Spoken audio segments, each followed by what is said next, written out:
Jordan Spieth woke up the West Coast with a flurry of birdies. He was 6 under through his first 8 holes. He went out, Patrick, in 29, and he birdied 10. Sound the alarm. Alert, alert. Jordan Spieth is on 59 watch.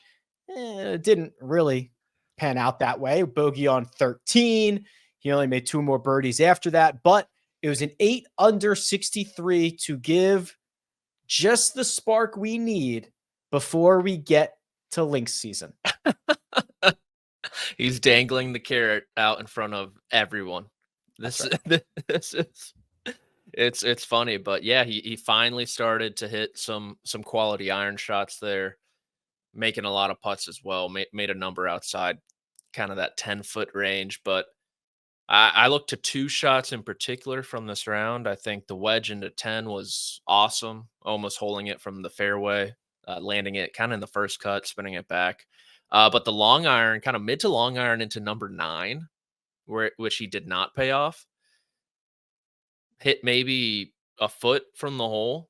And that was a golf shot I had not seen from Jordan Spieth probably since Kapalua, maybe, that 3rd place finish.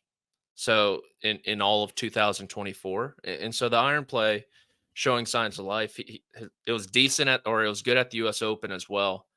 So it's encouraging, obviously. And like you said, it's funny how a week or a stretch like this one for Jordan Spieth, you think the John Deere, the Scottish, and the Open could change the narrative around his season, because by all accounts, it has been an utter disaster. He has not been very good at golf this year.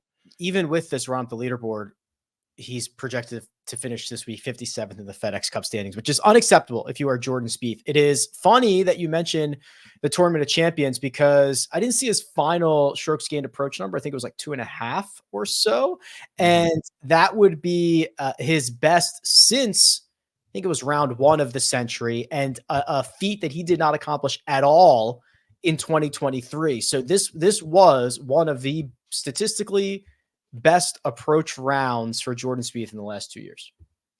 And it comes at a very, very needed time. I think I wrote for the website earlier in the week that this 3-week stretch could define his season, to tell you the truth, right? If he wins the Scottish, a lot of the noise around him is washed out. If he contends at the Open Championship, all of it is washed out, right? Of it being his worst season since 2019. And so he's got 3 comfortable spots on the calendar. Obviously, he's played well at the Scottish Open and obviously the Open Championship and this week as well. So seeing him show signs of life, it's about damn time. Ooh, it's about damn time. You get one more early wave guy who's not in the mix. Do you want JJ Spawn or do you want Ben Griffin?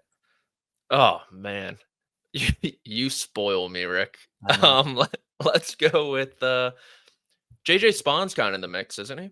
JJ Spawn is kind of in the mix, thanks to a Saturday 65 in which he bookends this round with bogeys, 1 on 1, 1 on 18, but he strings together 8 birdies in the middle there to shoot that 65, his second 65 of the week. JJ Spawn thriving at a golf course that rewards playing out of the fairway, not necessarily a lot of power historically. And this would also be a big week for JJ, who's in at 16 under par, 5 shots off the lead, because he started the week 156th in the FedEx Cup standings. Now he will have status. I mean, he won last year. Was that last year? 2 years ago. Oh, okay. Because J-Day won. He won Texas Open? Yes. And then J-Day won it. Wow. So 2 years since the win. No, J-Day won the Byron Nelson. Okay. Got it. The winner of the Texas Open was last year was in 2024.